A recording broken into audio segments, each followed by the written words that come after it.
Hey,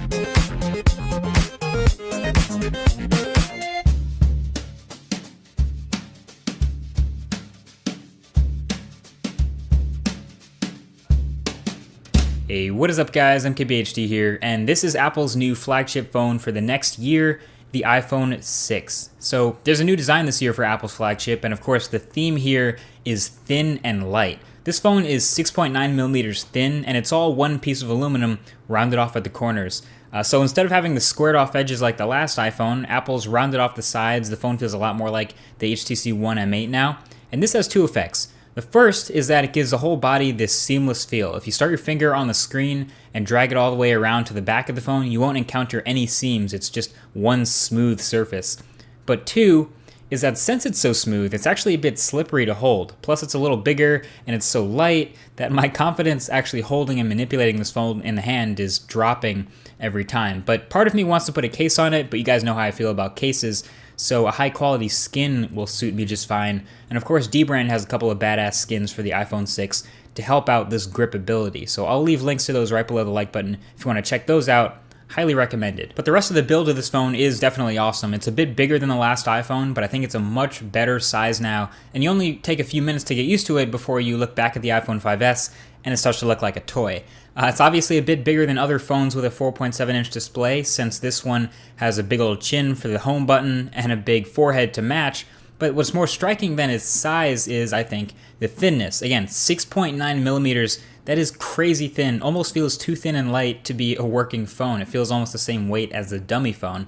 It's so thin, in fact, that the camera lens on the back protrudes out a bit. Now, this turns out to be not a huge deal since it's coated in sapphire anyway, and it just rocks a bit when it's placed on a flat surface, but that's minor. So this is the first iPhone to move the power button from the top to the side of the phone, and that's good. That's what other bigger phones have been doing for years, and that's much easier to reach, and also it has a physical mute switch, and I think that's a nice touch. Most phones don't do this yet, but it sometimes got switched off in my pocket every once in a while, but I like the physical mute button. So I have a few mixed feelings overall about the build of the phone since it's so razor thin, but it's definitely built well. It shouldn't bend in your pocket or anything. Actually, I think the worst quirk about the hardware is the speaker on the bottom. It's a pretty loud speaker. I mean, it's got decent mids and highs, and it's a little bit tinny, but the thing is, it's a small downward-facing driver, so it's really easy to accidentally block it when you're holding the phone watching a video or playing a game. Now, I know the elephant in the room right now is the iPhone 6 Plus, which is the companion 5.5-inch iPhone that Apple released alongside the iPhone 6 a couple of weeks ago. And basically, my opinion on that is this. I'm going to review it separately in a completely different video, and that's upcoming. But if you're trying to decide between the 6 and the 6 Plus, consider this. All of the factors that make the iPhone 6 a little bit slippery and a little bit difficult to hold in the hand are amplified on the iPhone 6 Plus. It's an even bigger phone in every single way, and it's still rounded on the edges, so it's even more difficult to grip. The easiest way to see this is to go into an Apple store and hold one, but trust me, the 6 Plus is huge. So really, besides improved internals, the main physical advantage to this iPhone 6 over an older iPhone is the size. It's a bigger screen, and it has all the advantages that naturally come with having that bigger screen. So bigger icons, bigger UI, bigger text, bigger web browsing, bigger gaming, bigger video watching, bigger keyboard.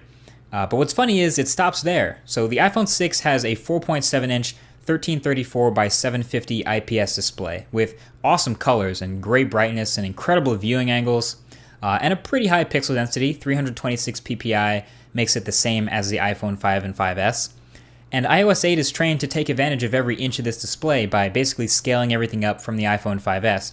But like I said, there aren't really any extra features in iOS to take advantage of the larger display, so there are no multitasking features or anything extra. There is Apple's interestingly implemented reachability, which is basically to make one-handed use easier, so you can double touch the home button to move the UI halfway down the display so you can interact with the top half of stuff. I sometimes use this to reach those top corner buttons in apps or pull down the notification bar when I'm feeling lazy, but yeah, that's about it as far as Apple's extra features for a big screen go. Again, it's a great display. I guess I wish they just did more to take advantage of it. Maybe show more apps in the multitasking menu, make touch targets bigger in first-party apps, things like that.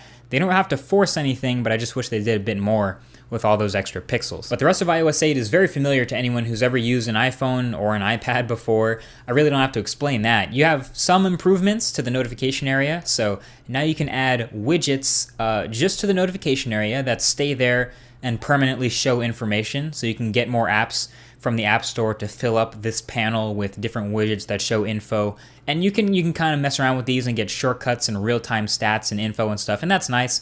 But you can only have them, like I said, in this Today section of your notification panel. But overall, you have a nice layer of gloss over the top of a very familiar user interface. It's prettied up with this gloss and reflections all over the place.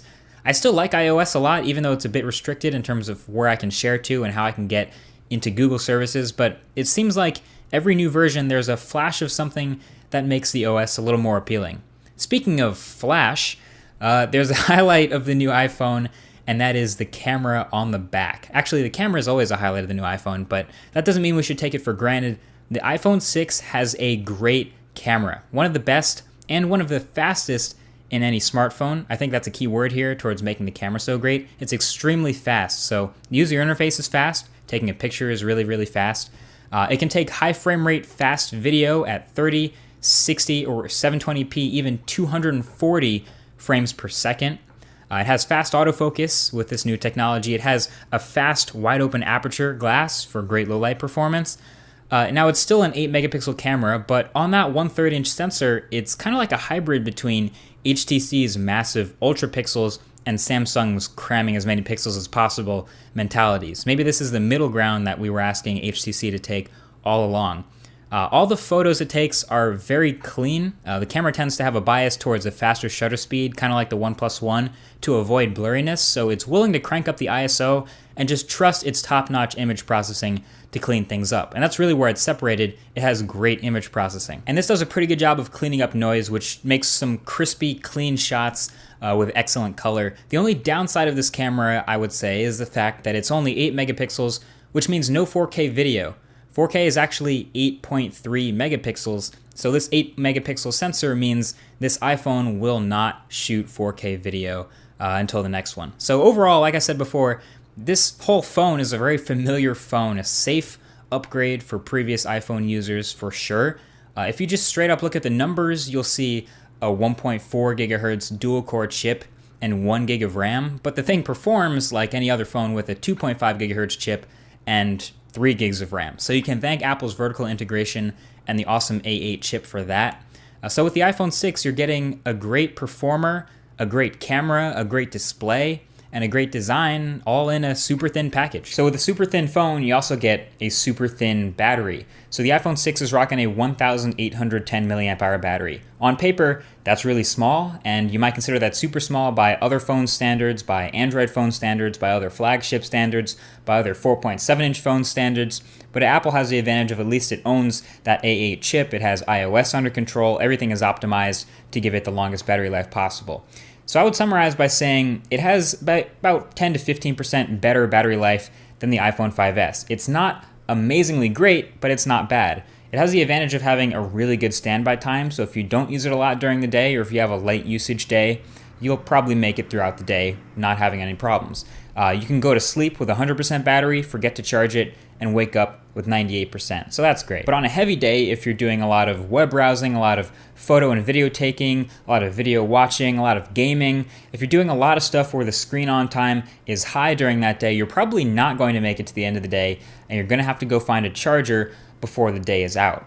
This is not different from the iPhone 5S. This is just something that comes with having a small, thin phone, and Apple's totally fine with making that sacrifice. I just wish the phone was a little bit thicker so they could fit maybe a 2,000 or 2,100 milliamp hour battery, and that would make the phone, yes, a little bigger, but it would get rid of the camera protrusion and might make it a little bit easier to hold. But that's all stuff I've said before. But look, there's one more thing. iOS isn't perfect. There are hiccups sometimes. There are bugs sometimes. There was that 8.0.1 update that freaking bricked the phone, but they quickly fixed that. But this is the first time in a while that I've seen a significant lag in major developers getting their apps updated to iOS 8 on this bigger iPhone, especially the 6 and the 6 Plus. Apps that haven't been updated for this larger display look big and awkward and fuzzy and strange, and I hope devs get on that to fix their apps, and then, and only then, I will have basically nothing except the battery to complain about in the iPhone 6. So solid phone, Apple. So my overall final verdict, obviously as a heavy Google service user, a Google Plus user, a YouTube user, a Gmail user, Google Tasks, Google Keep, Google Calendar, all these things, iOS 8 and iPhones aren't my first choice, obviously, but my choice of iPhone is also not the iPhone 6, it's the iPhone 6 Plus, and I'll be talking more about why the iPhone 6 Plus is my iPhone of choice in that full review video. But for right now, the iPhone 6 is a safe step forward. It's a definite upgrade from the last iPhone, but like I said, not a mandatory upgrade. So stay tuned for that 6 Plus review video and many more forward videos to come. Thank you for watching this one, and I'll talk to you guys in the next one. Peace.